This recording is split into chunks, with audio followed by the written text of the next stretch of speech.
बोली श्री कृष्ण भगवान की जय। आज हम माघ मास के महात्म्य का 21वां अध्याय सुनने जा रहे हैं। सो ध्यान से सुनो। लोमश जी कहने लगे, पूर्व काल में अवंती देश में वीरसेन नाम का एक राजा हुआ करता था। उसने नर्मदा नदी के किनारे राजसूय यज्ञ किया और अश्वमेध यज्ञ भी किया।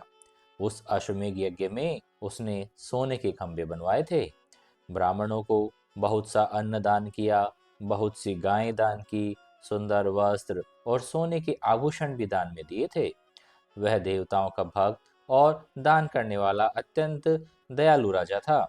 भद्रक नाम का एक ब्राह्मण, जो अत्यंत मूर्ख, कुलहीन, कृषि कार्य करने वाला, दुराचारी तथा अधर्मी था, वह भाई बंधुओं का त्याग करता हुआ इधर उधर घूमता रहता था।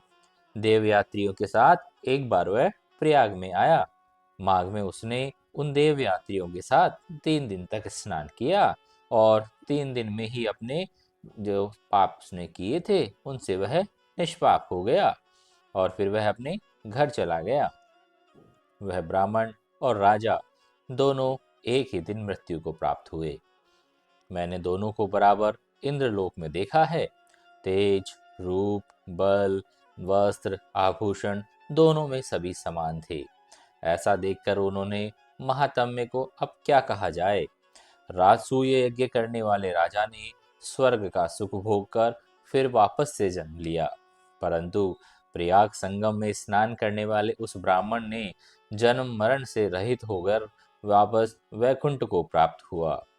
गंगा और यमुना के संगम की हवा के स्पर्श से ही बहुत से दुख नष्ट हो जाते हैं। अधिक क्या कहें, किसी भी तीर्थ में किए गए पाप माघ मास में प्रयाग में स्नान करने से ही नष्ट हो जाते हैं। मैं पिशाच मोचन नाम का एक पुराना इतिहास भी सुनाता हूँ।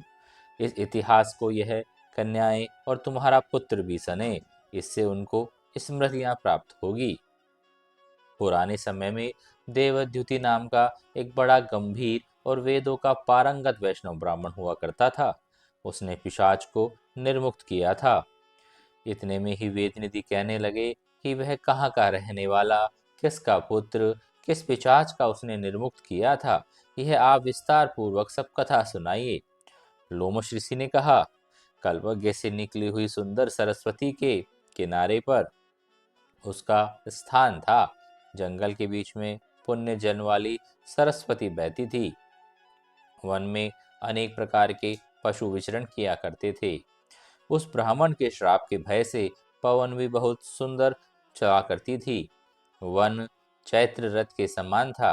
उस जगह धर्मात्मा देवद्युति रहा करता था। उसके पिता का नाम सुमित्र था।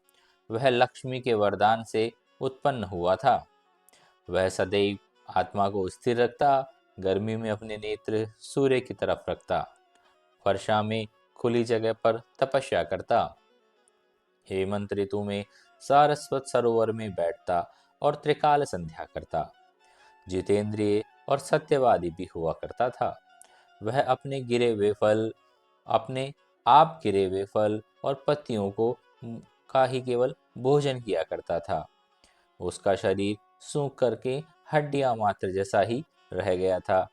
इस प्रकार उसको तप करते हुए वहां पर 1000 वर्ष बीत गए। तप के प्रभाव से उसका शरीर अग्नि के समान प्रज्वलित हो गया था। विष्णु की प्रसन्नता से ही वह सर्व कर्म करता था। दधीचि ऋचि के वरदान से श्रेष्ठ वह वैष्णव हुआ था। एक समय ब्राह्मण ने वैशाख महीने की एकादशी को हरि की पूजा करके उनकी सुंदर स्तुति की और उनसे विनती की कि हे प्रभु, मेरे को दर्शन दो। उसकी विनती सुनकर भगवान उसी समय गरुड़ पर चढ़कर उसके पास आ गए। चतुर्भुज विशाल नेत्र, मेघ जैसा स्वरूप, भगवान को स्पष्ट देखकर प्रसन्नता के मारे उसकी आंखों में आंसू भर आए और कृतकृत्य होकर भगवान को प्रणाम किया। उसने अपने शरीर को भी याद न रखा और भगवान के ध्यान में लीन हो गया। तब भगवान ने कहा कि देवद्युति, मैं जानता हूँ तुम मेरे परम भक्त हो। मैं तुमसे अति प्रसन्न हूँ। तुम वर मांगो। इस प्रकार भगवान के वचन सुनकर प्रेम के मारे लड़खड़ाती हुई वाणी में कहने लगा कि हे देवादिदेव, आपकी माया से शरीर धारण करने पर आपका यह दर्शन देवताओं को भी दुर्लभ है। अब आपका दर्शन भी हो गया है, मुझको और क्या चाहिए। मैं सदैव आपकी भक्ति में लगा रहूं। भगवान उसके वचन सुनकर कहने लगे, ऐसा ही होगा। तुम्हारे तप में कोई बाधा नहीं पड़ेगी।